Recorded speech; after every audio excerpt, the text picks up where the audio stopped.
I really like ring spinners, so much so that my first ever design was a ring spinner. What I'm holding here is a laser cut acrylic disc that I decided that I was going to use in my very first ever Antweight, which was called Make Like a Tree. It's not really been seen before on this channel because it was a very long time ago and I had kind of moved on with my design work before I started this channel. But there's always a soft spot in my heart for ring spinners, especially weird and wonderful ring spinner technology. And very recently, Killer Bees Robotics put up a build of theirs where they used a ring spinner as a gyro torque reaction walker.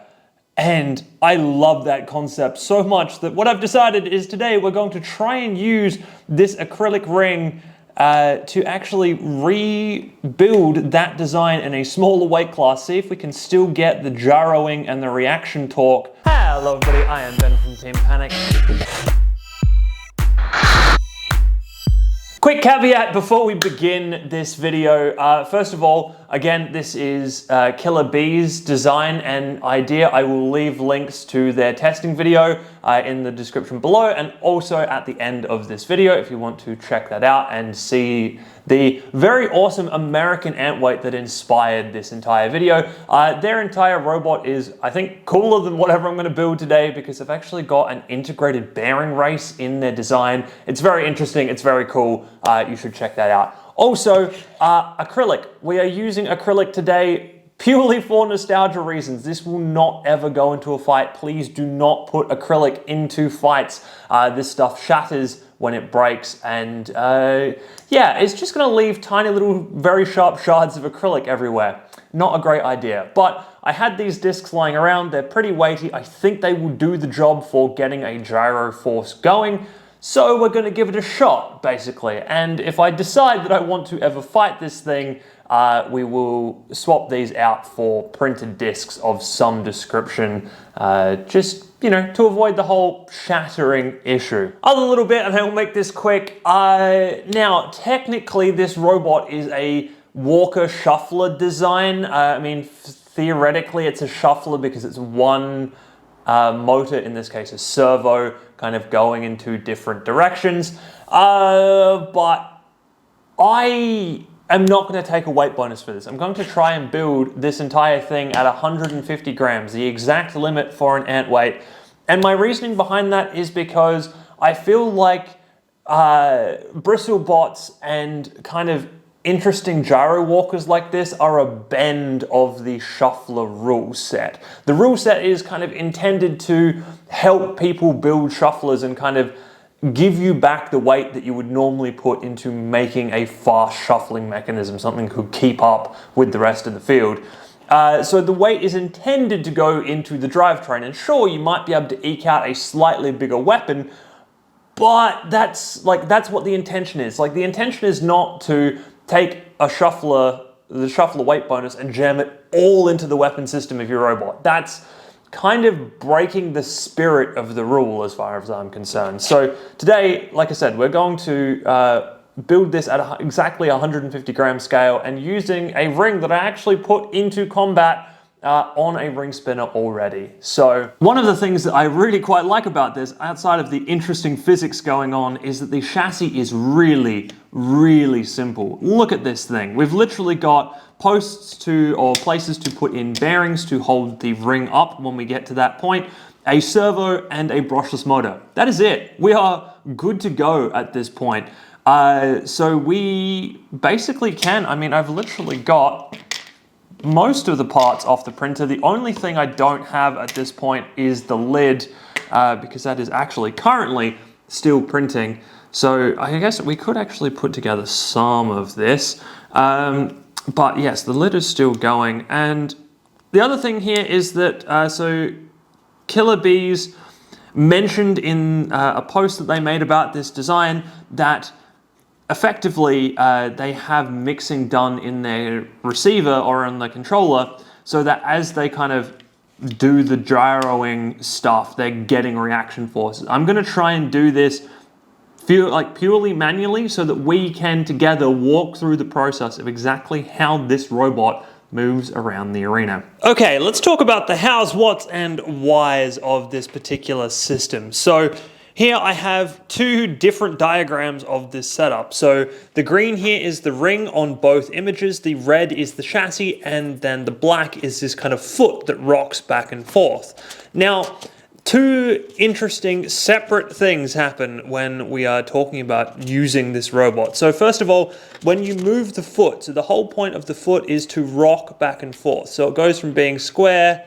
to being angled like this. Now when you do that, you go from touching the ground on the chassis to touching the ground on the foot. So you've lifted up the robot a tiny, tiny amount here, which is kind of helpful, especially because with the gyro force off the ring, the robot raises straight up into the air. The gyro force counteracts the tipping, because normally what would happen is that if you push this foot down, the robot would touch the ground on this point and also this point. So the whole thing would be at an angle like that, and your bar would be at an angle. But the gyro forces keep the robot mostly up and down, which means you're basically only, or should only really be touching the ground on one point. So that's the gyro force effect here.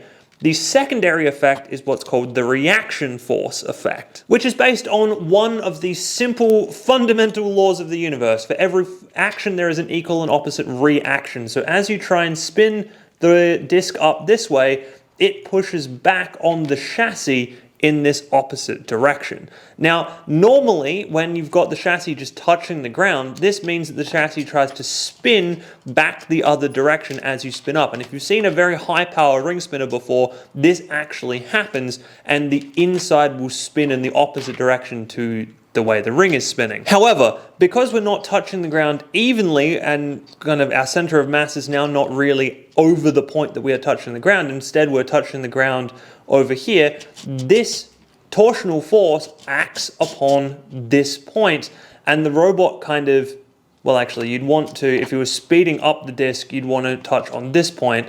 So in fact, so you're touching on this point, and now this torsional force is acting on this point, and the whole robot kind of swings in an arc rather than spinning around a center point.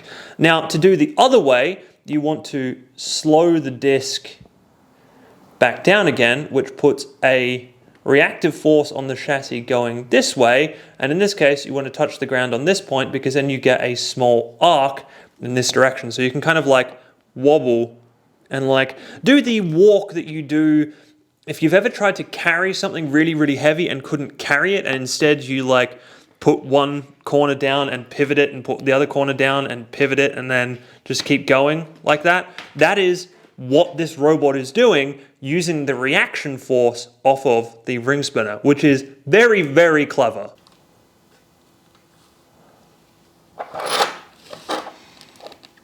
Three, two, one. So we're getting pretty close now. However, there is no battery in here right now, so it may be that in the grand tradition of me building ring spinners, we have something sticking out the top, and in this case, the something may be the battery, which is a little bit scary, but that may just be the case here. So it's looking pretty good though. Outside of that, the only thing that is a little bit concerning is that the wheel here that rotates the ring doesn't always rotate the ring. Oh yeah, there you go. There's a dead spot like right there. So I'm not really sure exactly what's causing that, but it seems to be okay. The other thing is that the wheel here was touching this kind of little lever arm. So I'm gonna have to watch out for that, because I really hope that doesn't continue to be a thing that happens. I guess we'll find out. The lid is almost finished printing, thankfully, so we are very, very close to being able to bolt this thing back up and actually test it out, which is exciting. Oh, although we do need one final thing, and that is going to be some silicon on the bottom to stop it from gyroing or reaction torquing when it first gets spinning up. But I planned ahead for that already, and we actually have some old silicon that I cast a long time ago, basically, that is not ever going to get used for anything. So I'm just going to cut this up and glue it to the base. But we'll probably do that once we've got the battery and the lid on. Right, so we're all together, we've got the ring on, got actually a different motor in because I think the old one was just going to be a little bit too lethargic, realistically, and put in a tiny battery, not even the regular size 1800 milliamp hour, or yeah. But we've got the tiny little custom battery that I made in there. So let's just give the ring a quick test spin and make sure that the wheel, the leg is moving correctly, and then we can look at the actual gyro walking or reaction torque walking.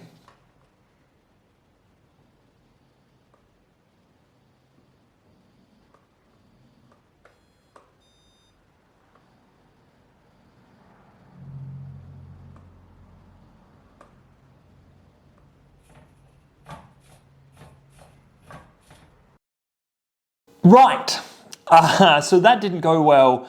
For whatever reason, my motor is not spinning this ring up with everything attached, which is weird because it seems okay. Like, it seems like there should be enough torque to do that. Like, there's not that tight. This ESC is one that I've used before, and I think it was having troubles before, so maybe that's all this is. It might just be that this ESC is busted. But I did actually test before I put the ring on and made sure that it spun the motor up, and it did that.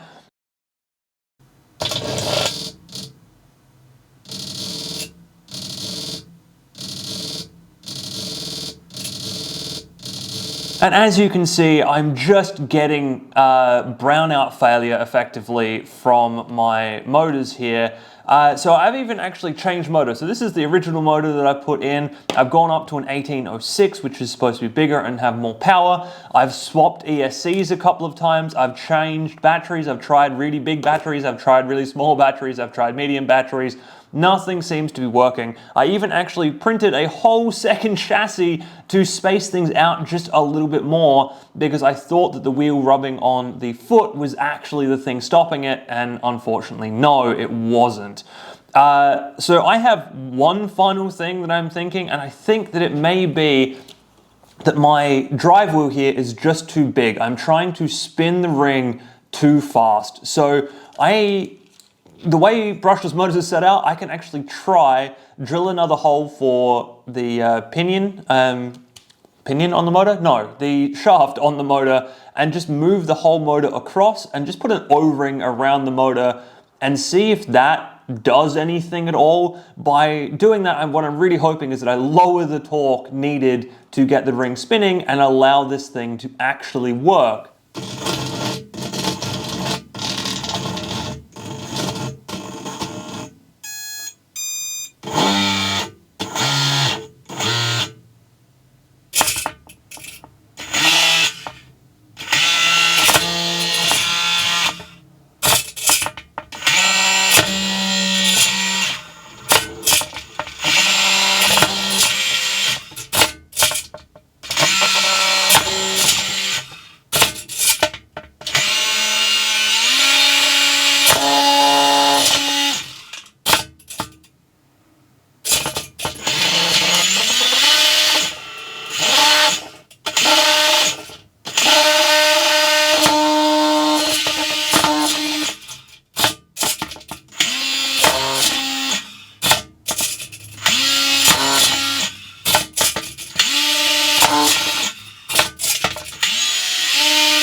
So still nothing. I don't know really what's going on. I think there's just a hitch somewhere. It does seem like the motor wanted to get everything up to speed, and then it got like, it feels like there's a catch point somewhere in here, and I don't really know exactly what that is.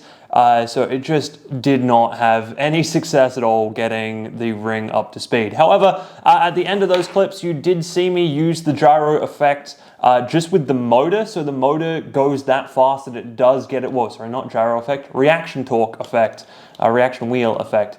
You can get these motors going so fast that they do still give you a little bit of reaction force. The problem is because the robot doesn't gyro up and down, it means that it was contacting on more than one point, and it was kind of hard to get it to drive or move consistently.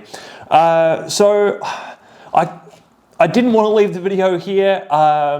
I do want to do this properly. I do want to gyro properly, or like gyro up and then reaction force properly. So we're bringing back an old friend. These are carbon fiber drone arms. Those of you who've been around the channel know these. I've used these a lot before because we are going to basically now rebuild this thing as a horizontal, give it a massive, massive blade, and see if we can do the same thing. This blade should be more than enough to gyro up and down properly, and then we can, yeah, try and use a leg at the back, I think, to walk. I don't know if this is going to work. This is just a harebrained idea to try and get this concept to work in this video, because I don't know really what's going on with my ring spinners. I've never been particularly good at building them, despite loving them to pieces. Yeah, so I'm going to get all of this into here. And here we go. So this is our new torque reaction gyro walker.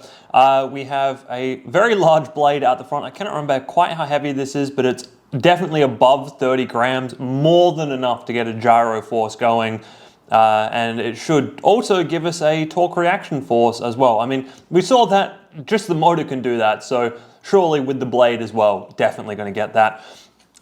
We got the tiny little foot out the back. This is the foot from the ring spinner. I did print a much, much longer foot, but this is kind of funny, so we're going to run with the short foot. And then underneath, I have added a bunch of silicon. There is silicon everywhere, basically just to keep the whole thing flat and level while we spin up, and then we can use the foot to raise and lower, hopefully. Because yeah, if I had silicon out the back here and then not up the front, it actually sat down at an angle, which meant that the gyro forces would kind of keep it at an angle, which isn't what we wanted. So yeah, silicon everywhere. It will also hopefully mean that as we spin the weapon up, we don't actually torque left and right, because that is going to kind of hinder the motion of this thing. Anyway, that's enough talking. Let's test.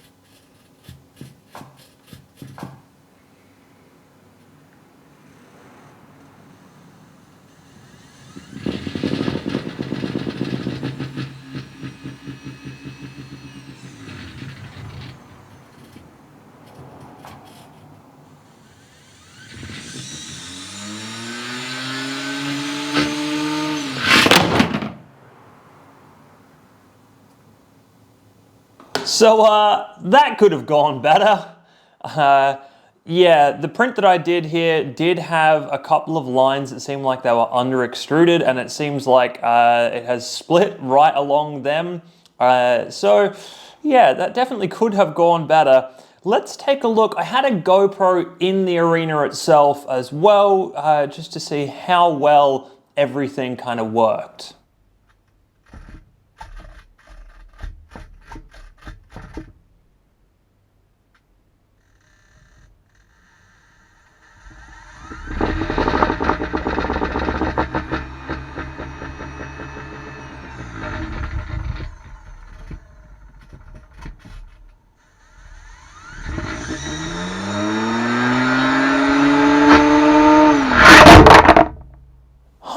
Okay, so that was kind of interesting and it has taught me a few things. First of all, this weapon is too big and was too heavy and too far away from our tip point. We probably should have had the feet sitting kind of like across the carbon fiber arm here to raise and lower that, because yeah, the amount of lever there was with this heavy weapon meant that it just didn't work.